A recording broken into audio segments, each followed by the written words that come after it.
I truly believe you're not a slow or a bad learner by any stretch of the imagination. The only problem is that no one ever taught you how to learn English the right way. And I was definitely one of you. When I was learning English, I was painfully slow. Seeing others learn so quickly made me think, what's wrong with me? Why I can't do this? Am I too stupid? But then I realized it wasn't a lack of intelligence. I simply didn't know the right way to learn. And once I figured out how to learn properly, everything changed. Otherwise, I wouldn't be an English teacher. I wouldn't be able to run this channel and sit in front of the camera speaking English. So don't be frustrated. You are not slow. Be happy. You just need to know how to do it. And I'm here today to show you the right way to learn English and make fast progress. So let's get straight into it. So I'm going to give you my 3-step formula to learn English fast and never forget it. The first step is, of course, learning. And it all starts with the input, with what you're doing right now. Watching videos, listening to something, or reading something. But here's the key. It's really important to understand them because the best learning happens when you understand most of your input. This is called comprehensible input. Have you ever watched an English movie and felt completely lost, like you didn't understand the thing? There's nothing wrong with you. That happens when what you're listening to is way above your level. Like a full movie with fast native level dialogues. Your brain gets overwhelmed. You hear a lot of English, but you understand very little. That's not useful input. You don't learn this way. You learn when you understand the language, when you have comprehensible input. So the best kind of input is material that is just a little bit above your current level. Something that challenges you, but is still understandable. You know, learning English is a lot like training your muscles. You don't start with heavy weights at the gym, right?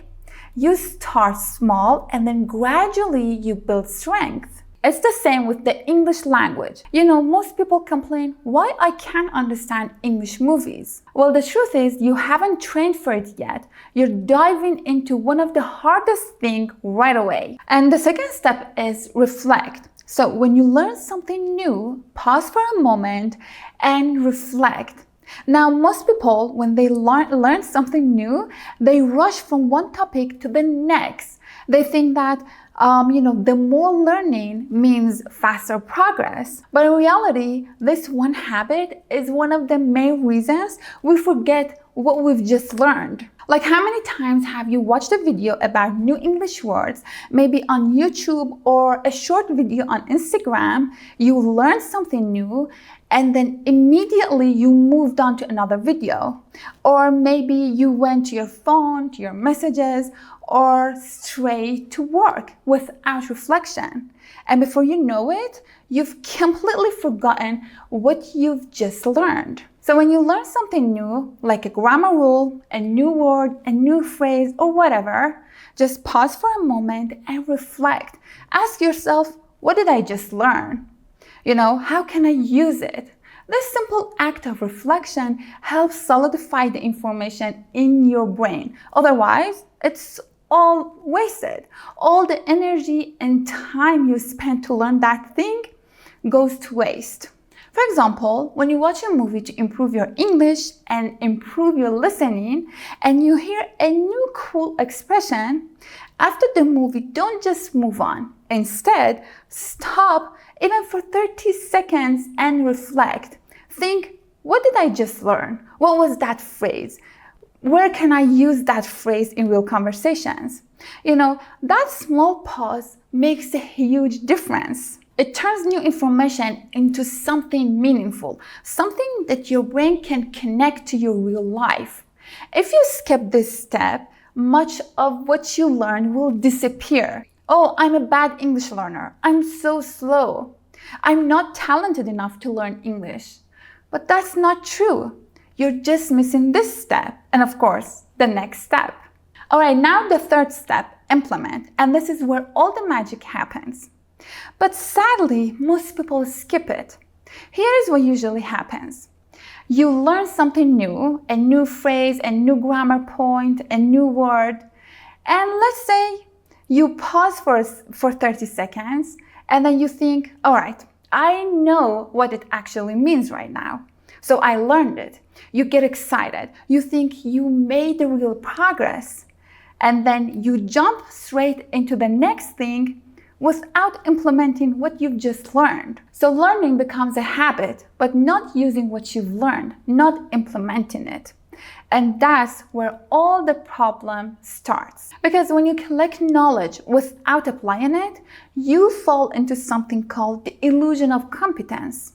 You feel like you've learned something, but you haven't, because you haven't used it. Let's say you learned the word I'm swamped, which it means I'm really busy. Now, to implement it, to use it, think of a time in your life where you were really busy. So you can say, last week, I was totally swamped with work. Or you can say, I'm swamped right now. Can I call you later? So try writing a few sentences. Even just 2 or 3 examples is enough. Well, of course, the more is the better. But just try to use it. Find a way to implement it. And when you use what you've just learned, that will stick in your brain forever. So this step takes only a few minutes, but it turns a random phrase, a random word, into something personal, useful, and unforgettable. It goes from just a new word into being part of your active vocabulary, something that you can actually use in real conversations when you are speaking or when you're writing. So when you learn something new, don't stop at learning. Just pause and reflect. Ask yourself what I've just learned, what it actually means, and then find a way to implement it, to use it. That's how the real progress happens. All right, I hope you really enjoyed this video. I'll see you in my next video. Bye-bye.